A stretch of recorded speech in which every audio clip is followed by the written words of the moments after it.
महाराष्ट्र के मुख्यमंत्री एकनाथ शिंदे के नेतृत्व वाले शिवसेना गुट के एक नेता ने मंगलवार को सहयोगी बीजेपी से 2024 के चुनाव में मराठवाड़ा क्षेत्र की सभी 8 लोकसभा सीटों पर चुनाव लड़ने पर अपनी स्थिति स्पष्ट करने को कहा।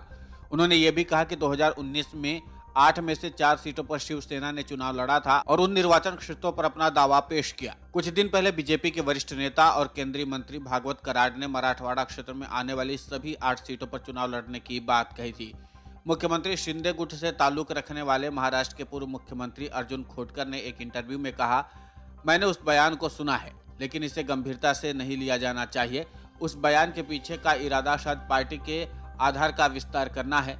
वहीं खोटकर ने कहा कि उन्हें याद रखना चाहिए कि महाराष्ट्र के मुख्यमंत्री शिंदे के नेतृत्व में सरकार बनी थी। कम से कम 12-13 सांसद पहले शिंदे से जुड़े थे।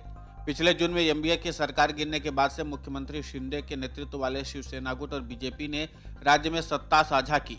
खोटकर ने कहा, अगर वे गठबंधन पर विचार कर रहे हैं और मराठवाड़ा में सभी 8 सीटों पर चुनाव लड़ने के लिए कह रहे हैं तो ये ठीक है, लेकिन अगर ऐसा नहीं है तो राज्य बीजेपी प्रमुख चंद्रशेखर बावनकुले को पार्टी का रुख स्पष्ट कर देना चाहिए।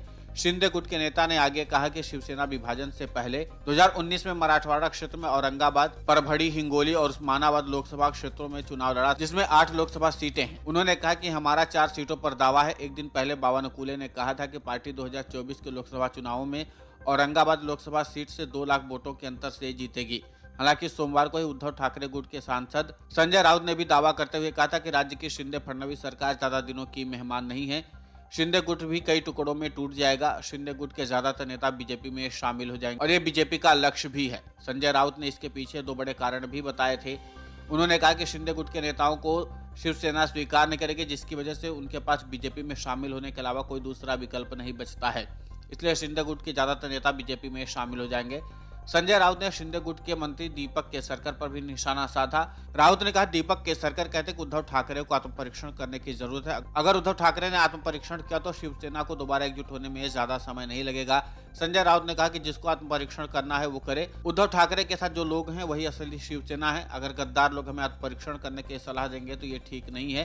राज्य की जनता को यह तय करने का अधिकार है। जो गद्दार हैं, जो पार्टी को छोड़ करके गए, उन्हें जनता दोबारा विधानसभा या लोकसभा में जीत कर नहीं आने देगी। अब जिस तरीके से गठबंधन की टूटने की खबरें आने लगी, उससे कयास लगाया जा रहा है कि जल्द ही शिंदे गुट और बीजेपी अलग अलग हो सकते हैं, क्योंकि दोनों के बीच उस तरीके का सामंजस्य नहीं बन पा रहा है जिसकी उम्मीद की जा रही थी। फिलहाल शिंदे फडणवीस सरकार का भविष्य क्या होगा ये आने वाले वक्त में ही पता चल पाएगा।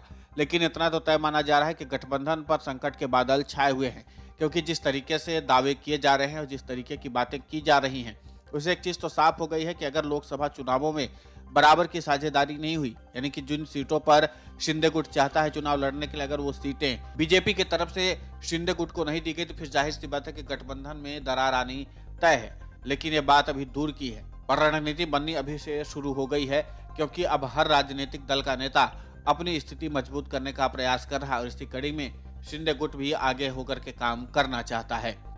Video desk amarujala.com। डाउनलोड करें अमर उजाला ऐप और पाएं खबरें लगातार।